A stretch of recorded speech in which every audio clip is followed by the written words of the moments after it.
Coming up on 2020 on ID, 3 young women in search of adventure. She wanted to travel and teach. And the allure of Tokyo. This is my house where I live in Japan. And she embraced it fully. She absolutely loved it. Then, I said, I just feel something's terribly, terribly wrong. all 3 women murdered. You know, it's the worst news any parent can get. It's horrifying to think that another family is facing what we had to face. And 3 families struggling to uncover the truth.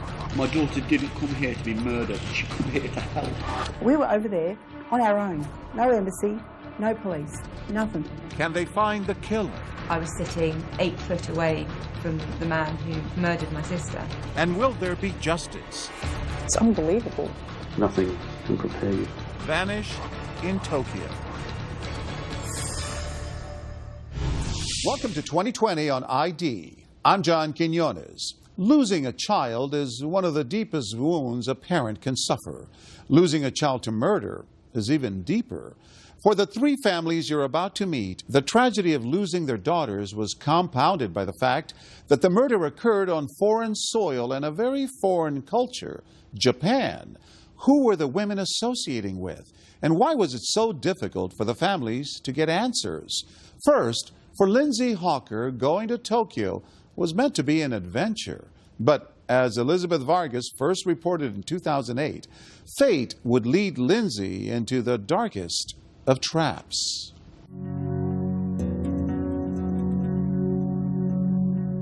Although they live an ocean away in the English village of Warwickshire, the Hawker family may seem a lot like yours. We obviously love to spend time together. You realise what things in life are important, and your love for your family and each other is definitely the most important thing. Even when we got older, we still went on holidays together, the 5 of us. We was a very close family. The Hawker family had 3 daughters. The first to go out on her own was 21-year-old Lindsay. She was a young woman, an intelligent woman. She was going out in the world of work, and we were very proud of her. Lindsay was off to teach English in Japan. She'd chosen to experience a country steeped in tradition and, as researched by the Hawkers, a place thought to be one of the safest in the world. Going abroad on her own, she needed to be as safe as she could, really. And I think Japan was a whole different culture for her, and I think it was fulfilling a need that Lindsay had. She wanted to travel and teach. Had any of you or any member of the family ever gone to Japan? No. I didn't really want her to go either. I was quite reluctant for her to go just because I didn't want her to leave me. We were that close that the thought of her going away for that amount of time, I was sort of quite apprehensive. Obviously, as parents, you always have concerns for your children. We wouldn't be human if we didn't. It's just hoping that they'll be safe and that they'll be able to manage their finances and that they, will be able to look after themselves, really. But the thousands of miles between them were trumped by modern technology, and Lindsay was constantly in touch. This is my house where I live in Japan. But she would either speak or text. She used to email me. We heard from her almost every day. And what they heard was that Lindsay was having a ball. She wouldn't stop going on about how lovely the people were, how respectful they were, just a completely different way of life, and she embraced it fully. She absolutely loved it. Quite an adventure for her. Yeah, I realised, she made the right decision for herself, definitely, and I'm glad she didn't listen to me. I wish she would have listened to you. The family's shared pleasure at Lindsay's Japanese experience came to an abrupt end on a Sunday when communication from Lindsay suddenly stopped. I emailed her and I didn't get a response, and so I texted her on her mobile phone and didn't get a response. As the day turned to evening with no word from Lindsay, the Hawker household became increasingly concerned. And I said, I just feel something's terribly, terribly wrong. I couldn't sleep. I was up nearly all night. And the anxiety the Hawkers felt that night would only multiply the next morning. I got a phone call from her employers. to say that she hadn't reported for work for 2 days. Now, that was not like Lindsay at all. So we then contacted the embassy in Japan, and at that point she was filed as a missing person, and that was on Monday lunchtime. She was gone? Yeah, I remember, like, just collapsing. And I felt really upset because she was my little sister. I remember thinking, I was sick, I was physically sick. I don't think any other parent or sister can understand what it was like to get news like that. It's the worst thing what can happen to any parent. You yourself are a parent, you know that. You know, it's the worst news any parent can get. Lindsay had disappeared in a crowded and mysterious foreign culture, a world away, and the Hawkers made immediate plans to go there. You've just got to find your child. Anything else in your life doesn't matter, you've just got to find them. The Hawkers' fears were intensified because the family could clearly remember the nightmarish, high-profile case of Lucy Blackman, another 21-year-old British woman who vanished in Japan. Lucy's father was quick to get in touch with the Hawkers.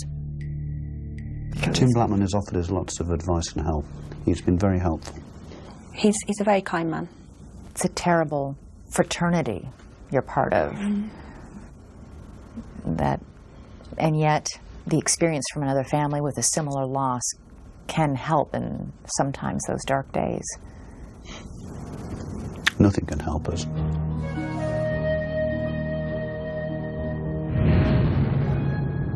The Hawkers, like the Blackmans before them, faced a personal trauma unfolding in a culture they didn't understand and in a language they didn't speak.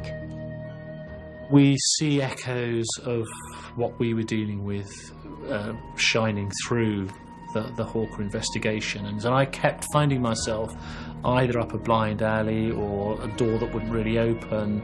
It's horrifying to think that another family is facing what we had to face, and in such similar circumstances. 7 years earlier, Lucy's sister and father had rushed to Japan to help find her. Their first strategy had been to get the Japanese press on their side. I spoke to her about 3 weeks ago. We wanted to get them interested in Lucy's case so that on primetime TV in the evening, Lucy's face would pop up, and we were expecting somebody to ring in and say, oh yes, she's being kept in the flat across the way from me or whatever. But whatever their efforts, the Blackmans heard nothing. Lucy disappeared in the summer, and by the time the snow fell, hope was fading. In a traumatic story that lingers to this day, the Blackmans would wait more than half a year for any answers about Lucy. For Lindsay Hawker's family, things would move much more quickly, but with a stunning similarity. Lindsay was a beautiful girl, so was Lucy Blackman. You know, they both had dreadful, dreadful crimes committed upon them. What happened to Lindsay and Lucy? Their families find out when we come back.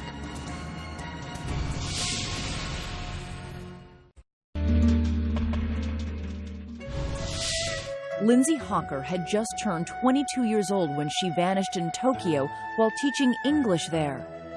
She loved teaching so much. She was kind, she was caring, she helped people, and I don't think of whom they could have been more proud than Bill and I have been of Lindsay. We just prayed, really. We just prayed that she'd be all right. Lindsay Hawker's disappearance created a chilling sense of déjà vu for another English family, that of Lucy Blackman. She vanished in Tokyo 7 years earlier. It pains me to put myself back in that situation, to remember what it was like. I almost have a kind of breakdown thinking about it because it was such a hugely traumatic thing to take on. We were out looking to bring Lucy home and have her laughing and chattering in our sitting room again. Well, I spent quite a lot of time just thinking, you know, why didn't I understand how dangerous this trip could have been? Why didn't I ever think for a moment that something might happen to Lucy? Lucy's parents are divorced. Her mother, Jane, made her own trips to Tokyo as the weeks without word on Lucy turned into months.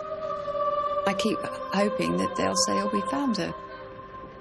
But realistically, 7 months on, I have to think, you know, the worst. You know, I may never know what ever happened to her. People say to me, oh, how many children do you have? And I think, well, do I have 3 or do I have 2? It's just awful. What happened next for the Blackmans was more brutal than anything the family could have imagined. 8 months after she disappeared, Lucy's dismembered body was found in a cave some 30 miles from Tokyo, near the sea. Lucy's father and sister and brother went to visit the site. The Japanese press, courted and useful at the beginning of their search, had in the end become a target for the family's anger and frustration. Can you go, please? Go! Now! Go on. Go. Get out of here! Go, please. It's not some, you know, a movie. It's reality. Lucy isn't different. She's not wealthy. She's not poor. She's just an ordinary person from an ordinary family with a brother and a sister and a mum and a dad. And I think what's so important for everyone to do is just to occasionally stop and look at their family and their friends and think how lucky they are. For 8 months, Lucy's family had hoped for some miraculous outcome that would mean she was alive. For Lindsay Hocker's family, hope never even got a footing. Just the day after they heard she was missing, authorities came to the house to tell the Hockers Lindsay's body had been found, in a way that could only mean she was brutally murdered. My world stopped when I found out she died, but then my world stopped twice when I found out she'd been murdered and that she'd suffered pain. Do you remember it the same way, Lisa? Yeah, it's just awful. Awful. I wouldn't wish it upon anybody. Those feelings and emotions I never want to experience ever again. Mr. Hocker? Mr. Hocker? Lindsay's father flew immediately to Japan. My daughter didn't come here to be murdered. She come here to help people. She come here to teach. He'd gone there to bring back his daughter's body. I asked him to come bring her home. Just promised that he'd bring her home. I had to go and identify my daughter and formally identify her, which again was not good. You know. That must be... It was dreadful. Her face was just a complete mess, but I knew it was Lindsay. And she had no hair. Her hair had been shaven off. And she had very long hair. She had hair down to here. She had beautiful natural hair. How did my daughter die? Immediately they didn't give us the answers because the chief officer didn't know them himself. Those are hard questions to ask because you're asking about the final moments of your child's life. And in this case, you know that they were awful. They were awful. We found out since that they were perhaps even more awful than I first imagined. I have to look back and look at 22 years of a beautiful daughter. I try to blank out probably the last 12 hours of her life. I try to look at everything she did for people. Lindsay had everything. She had friends, she had a great education, she was beautiful, she was inner beauty, and she just met evil that day. She just met the most evil thing in the world. Japanese authorities now say they have a very good idea who killed Lindsay Hocker and Lucy Blackman. As 2 separate cases unraveled in Tokyo, the men targeted by police shared at least one thing in common: backgrounds of wealth and power. Stay with us.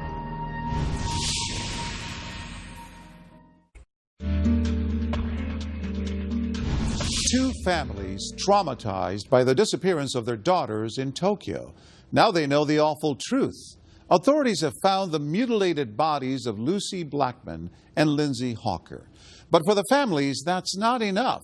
They want answers, and they also want justice. Here again, Elizabeth Vargas. In contrast to American and British authorities, Japanese police share very little information with the victim's family. It's heartbreaking. It's heartbreaking because you're dealing with the loss of one of the most important people in your life, and you feel very isolated and very afraid. And we feel as if we're being treated as if we don't have any rights or any entitlement to any information. You go abroad and you have left behind all the sort of support mechanisms that you take for granted in your daily life. The Hawkers are now having to find strength from within, being kept out of the investigation because it might interfere with the police investigation. We've just got to have faith in the Japanese police. The Blackman family said that they felt in dealing with the Japanese police that it was a very polite wall that they ran into. People were very polite and firm. I'm sorry, we have nothing for you today. Thank you very much. That's a very good analogy of the Japanese police. A very good analogy. We can just hope that a wall behind it, they're doing something good. That's all we can hope. What we've said from day one is that we feel as if we have had to conduct our daughter's murder investigation. The well-guarded investigations began where each woman worked. Lindsay Hawker taught English to people of all ages at a language school. Lucy Blackman had a different job, but one that shared some potential clients, wealthy Japanese businessmen. Lucy worked in one of Tokyo's numerous hostess clubs, a popular and long-accepted part of sophisticated nightlife in Japan, and a setting that became central to the mystery around her disappearance. In 2001, I worked in the club where Lucy Blackman was working. Here were places where Japanese businessmen with huge, fat, expenses, wallets, could go at the end of the day. And they could basically spend the evening chatting to attractive young women and, you know, drinking Suntory whiskey at $300 a bottle. You would talk to them, you might sing karaoke with them, you would serve them drinks, you would light cigarettes. It was as simple as that. British novelist Mo Hayder set a thriller in that seductively charged atmosphere and says Western women were at a premium. White Westerners were so respected that there would be huge status to having a Western woman on your arm.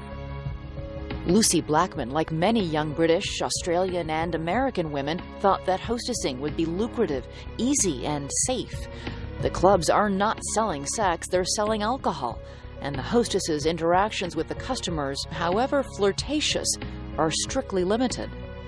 At one point, I think a customer tried to touch a girl on the breast, and he was immediately thrown out of the club and banned for life. When Lucy Blackman vanished, police theorized that a hostess club client may have wanted more. The investigation led authorities to this seaside condominium and its owner, real estate millionaire Joji Obara, a bachelor with a taste for expensive boats, costly cars, and, we've been told, Western women. Obara was a regular on the hostess club scene. One club manager remembers him using different names, but the same elegant style. He came maybe 2 or 3 times. He was very fashionable, wearing Versace and Armani and so forth. He was very good at English, and I saw him talking with girls very quietly. Obara was arrested in a separate rape case. Eventually, 8 women would come forward to say that he had drugged them, raped them, and videotaped himself doing so. He videoed at least 50 of these occasions. And the woman recalled waking up the next day being told by Joji Obara, "Oh, you drank much too much last night. I put you to bed. I hope you don't mind. Here's some money because you've missed a whole day's work." Obara maintained the sex was always consensual, but once he was in custody on the rape charges, police began to connect him to Lucy Blackman. As police searched his properties, there were leaks about telephone records that showed Lucy had made a call from one of his mobile phones. And it turns out that Obara's seaside apartment was located some 300 yards from the cave where Lucy's body was eventually found. Authorities suspect Lucy died from an overdose of some drug he administered, and that Obara panicked and hid the body. There was sufficient evidence to charge him in Lucy's death, and 7 years after Lucy disappeared, there would finally be a verdict in the case against Joji Obara. Lucy's father says nothing could have kept him away from the courtroom.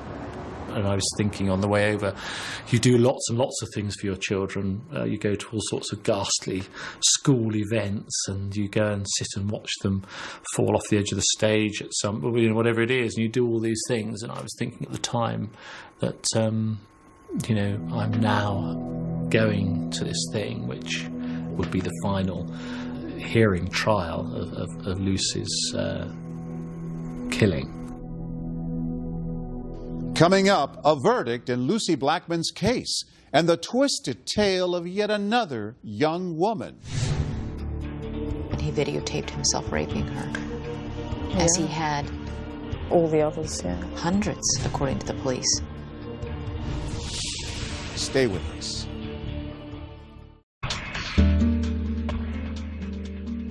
Two young women, perfect strangers, have vanished in Tokyo. Lindsay Hawker was teaching English. Lucy Blackman worked in a social club that catered to wealthy men.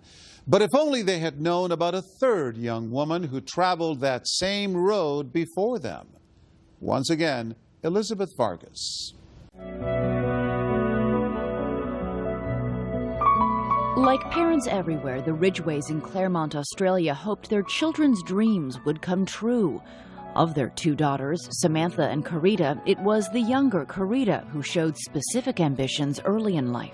She loved drama and play acting. The two girls would often tip up a couple of chairs and put a blanket over it and do a play, and we had to watch them. And Carita was a really lovely girl, and I just thought that she would do really well in life.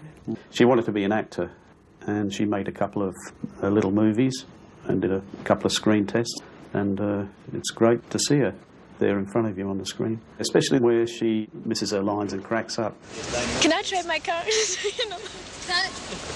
And that really typified Carita to me. Take two. In one take, Carita took the role played by Janet Leigh in Hitchcock classic Psycho. Mood for trouble. What? What? I'm going to treat you so fair and square that you won't have one human reason to give me. Can I trade my car and take another? Can I trade my car and take another? In a cruel irony, Carita was fated for an early death as shocking as any in a movie thriller.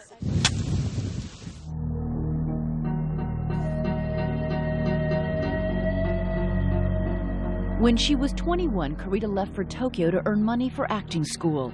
Her sister Samantha was already teaching English there, and Carita wanted to do the same. I said, just come stay with me and, we'll get you a job. There was nothing open at the time, so she just took a job that was in the newspaper. You found a job as a hostess at a club? Right, working in a hostess club. Carita worked at a club in the Ginza, Tokyo's most expensive shopping area. It felt upscale and safe. We didn't have a lot of idea about what it was. I mean, we knew that it was like talking to customers, serving them drinks and chatting. And we thought, that seems pretty harmless. Carita seemed to think it was just a laugh. It was also a job that left opportunity for sightseeing, and Carita's time in Japan was a happy one, until the night she never came home, and the phone call that came the next day. It was the hospital calling me to tell me that Carita was in the hospital suffering from food poisoning and that I should come down straight away. When you got there, what did they say? A Japanese guy by the name of Nishida dropped her off, and she was unconscious or semi-conscious, couldn't speak. Samantha was told a man calling himself Nishita left Carita at the hospital after telling doctors she had a violent reaction to bad seafood. Samantha was also told her sister's condition was increasingly dire and that Carita's liver was failing. They were trying to guess how she had sustained, liver damage. But the doctors weren't saying this is foul play? Not at all. They thought it was hepatitis E, something she drank or ate while out with this fellow. The mysterious Nishida. Right. I asked her who this Nishida guy was, and I asked her what happened. She couldn't answer anything. All she did was put her hand out. She just wanted her hand held. Of all the questions Carita wasn't conscious enough to answer, the most disturbing centered on Mr. Nishita. Carita had a fiancé back in Australia. She wasn't dating, and she lived with her sister, who was immediately suspicious. We didn't even know why she would have gone out with him. What were you thinking? What were you imagining? Oh, I thought he gave her drugs. I thought he did something. I didn't know what he did. When Carita's parents arrived in Japan, the family's requests for an investigation into the mysterious Mr. Nishita were, they say, ignored by both the Australian embassy and the Tokyo police. We were over there on our own. No embassy, no police, nothing. We were relying on the authorities to do whatever authorities do, and they weren't doing any of it. And you were also going through trauma and grief of your own. It was hard to think straight. I couldn't, and it was really difficult. I could hardly talk. Carita's condition, whatever its cause, became the overwhelming concern. She had suffered complete liver failure and was put on life support, and days later, she was brain dead. We were just so shattered. Nothing can prepare you for that. So she'll have to be on life support forever. So at that point, the family made an excruciating decision, I'm sure, to turn off life support. Yeah. And we were united. We decided, we can't keep her like that, so just turn it off and let her, die peacefully, which it was, very peaceful. Carita Ridgway was cremated on the day before her 22nd birthday, and her ashes were brought back to Australia. That was in 1992, and whatever peace the family made with it over time was shattered 8 years later. The disappearance of another woman working as a hostess, Lucy Blackman, would unite their families in a devastating bond when authorities delivered some shocking news. They had discovered that the man who killed Lucy Blackman also was responsible for Carita's death. The man the Ridgways had known as the mysterious Mr. Nishita was really Joji Obara, the same man, authorities say, who killed Lucy Blackman. Among the evidence against Obara were boxes and boxes of videotapes showing him raping both Japanese and Western women, among them an unconscious Carita Ridgway. And there was a diary note that read, "Carita Ridgway, too much chloroform." Authorities said Carita had most likely died not from food poisoning, but from a fatal dose of chloroform administered by Obara. When I heard about it, I was just sickened again, physically sick. I was so angry. I was so angry. I'm still so angry. Do you think that perhaps if the doctors in Tokyo had known when your sister came in the terrible state that she was in, that she was suffering from chloroform overdose, they might have been able to have saved her life? Yes, I think so. There are antidotes to chloroform poisoning. You have to do it quickly, though. Otherwise, a person dies from liver and kidney failure, which is what happened to her. Exactly what happened to her.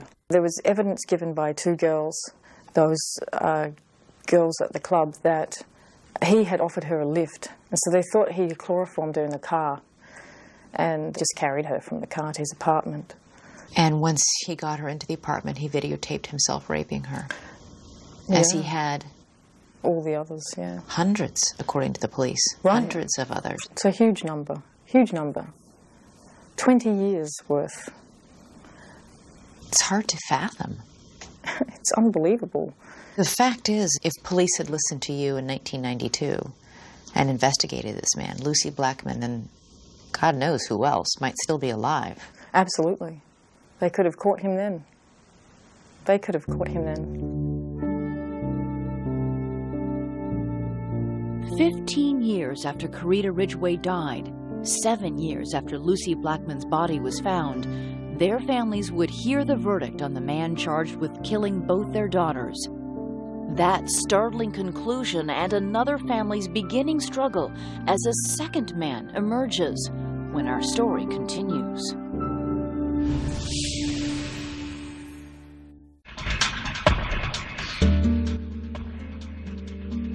Three young women moved to Tokyo for work and adventure, and all three were murdered. But after years of waiting, the families of two of the women are hoping for justice. Here's Elizabeth Vargas with the conclusion of our story. The trial of Japanese real estate millionaire Joji Obara lasted for almost 7 years, a length not unusual for complex cases in Japan. He'd been charged with 8 rapes and the deaths of 2 young Western women. Lucy Blackman's dismembered body was found in a cave near Obara's home. Through the years, Lucy's father and sister attended the legal proceedings, and they were there at the end of April 2007. It really hit me that I was sitting 8 foot away from the man who murdered my sister, and it was very hard to contain that emotion. Also in the courthouse that day was the family of Karita Ridgway. Videotapes police say Obara had recorded showed him raping her while she was unconscious. Our main point of going for the verdict, to see Obara be given his punishment and get some justice. The families of both dead young women were aware of Obara's wealth and feared its influence. You've got about 6 or 8 lawyers of Obara, and on the other side, the one prosecutor and his assistant. And I thought, well, there's no way we're going to get a verdict, not with all those lawyers there.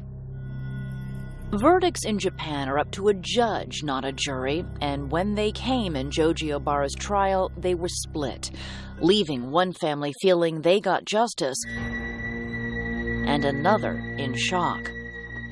Not found guilty for Lucy's death. The prosecution were horrified. I mean, the Tokyo Metropolitan Police, you could hear their jaws dropping on their chest when the announcement was made in the court. They were devastated. The surprising verdict in the high-profile case set off speculation about the advantage of high-priced lawyers and evidence that may have left a reasonable doubt. All the evidence against Obara in regards to Lucy's case was circumstantial. He bought a chainsaw, a tent, the 10 plastic bags that her body parts were found in. The judge stated that because he bought those items and also a couple of other miscellaneous items, that they couldn't prove that he bought those items to dismember her. Because he bought an ice cream or something as well. It didn't fit with the story. The case lacked the kind of proof Karita Ridgway's had, a handwritten note referencing drugging the victim, and a videotape of Obara raping her. He was given life for Karita's death and the 8 other girls who were raped but lived. How would you describe Joji Obara? He's a coward. He's a total coward. He won't even admit his crimes. He lies constantly. He comes up with almost like a religious idea that you have to commit all of your bad acts in the first half of your life and all the good ones in the second half of your life, and just bizarre statements like that. The guy's going to be in prison for life, and that's what was always important, was a justice in that way, that he would not be out on the streets. So I think I decided quite quickly that was going to have to be sufficient. With 2 different verdicts, both families will tell you they were left without what they consider the media's most insipid cliché, closure. I've never really quite understood what closure is or what closure might be. I assume sort of closure is that you sort of come to the end of it and maybe put it down and walk away. And I've never really felt that I would be able to put Lucy down and just walk away. I think when you lose a child, there is no closure. It's just a buzzword, I suppose, perhaps to make people feel more comfortable, because there's never a day goes by that I don't think about Karita. You don't want to think that, someone you love died a horrible death. It makes it so much worse. And you never really get over it. I'll probably never get over it. Every time it's brought up, emotion wells up. It's very difficult to speak. It just won't go away, really. Within a month of two families getting their verdicts in Tokyo, the family of the most recent victim, Lindsay Hawker, was just beginning its ordeal. Unlike the other cases in this story, Tokyo police had an immediate suspect in Lindsay Hawker's grisly death. Again, it was a man from a well-to-do family, a 28-year-old horticultural student named Tatsuya Ichihashi. Lindsay was teaching English in Japan, and Ichihashi had been obsessively pursuing her, asking for lessons, one day showing up outside her apartment. He apologized for his behavior of scaring her, frightening her, and he asked her again if she would teach him English. She thought he didn't worry her, he was just a bit strange, and she felt sorry for him. And she emailed back saying that she would be prepared to teach him English, but only at a public place. Lindsay told friends she'd be giving Ichihashi a lesson and arranged to meet him at a coffee shop. Security cameras there capture the last day anyone saw Lindsay Hawker, and when she vanished, Ichihashi's was the first name to surface. Our officers went to Ichihashi's apartment for questioning, based on information that Ms. Hawker saw Ichihashi recently. 9 police officers were sent.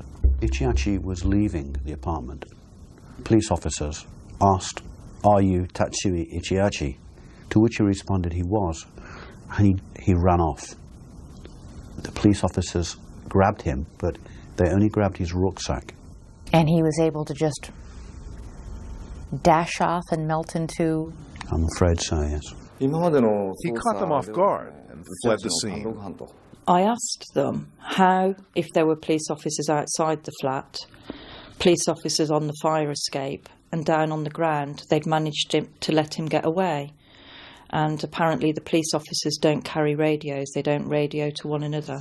So the police officers who were on the ground weren't aware that he'd escaped.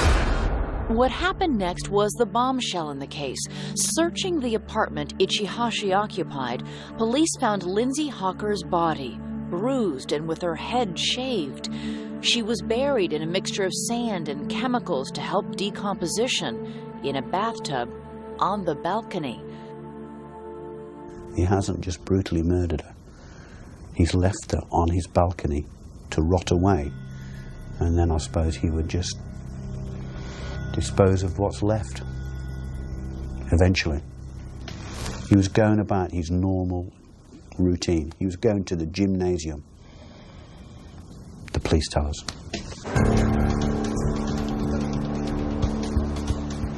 Ichihashi escaped into the vastness of Tokyo. Police think he may be working under a false ID, living as a street person, or in disguise. And they told us finding him is a top priority.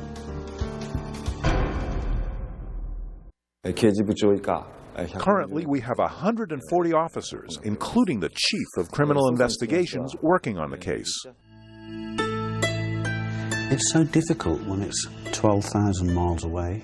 Just after my daughter's murder, the Japanese police said it's just a matter of time before they found this suspect. They had his passport. He had very little money. Ichihashi comes from a very well-to-do family. His father's a brain surgeon.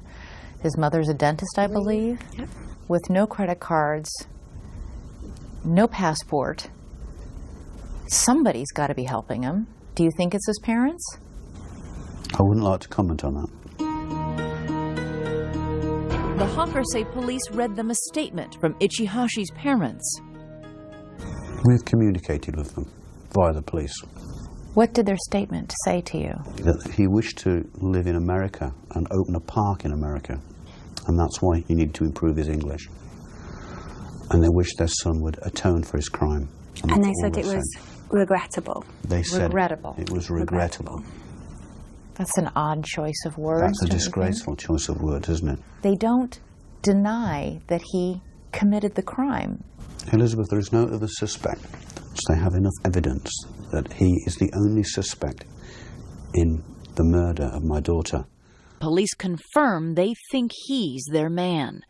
When Mr. Bill Hawker came to Japan, he said Ichihashi put Japan to shame. Those words resonated in our hearts, and we remember them as we proceed with our investigation. We are determined to find the suspect for Ms. Lindsay. Lindsay's family fears the suspect could be loose anywhere in the world.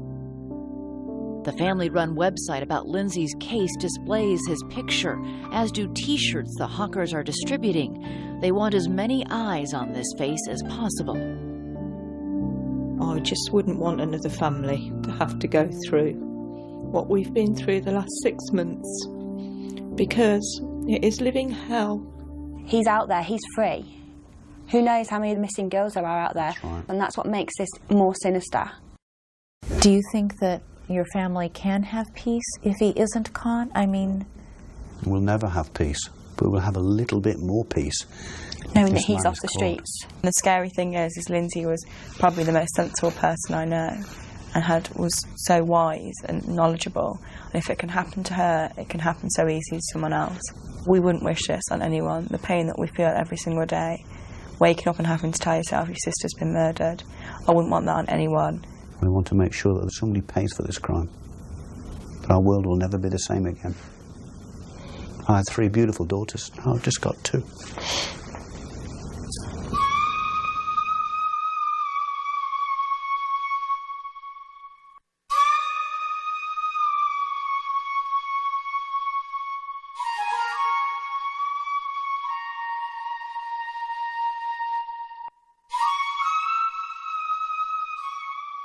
There was finally a little comfort for the Hawkers. After a 2-year manhunt, Tatsuya Ichihashi was arrested in Osaka.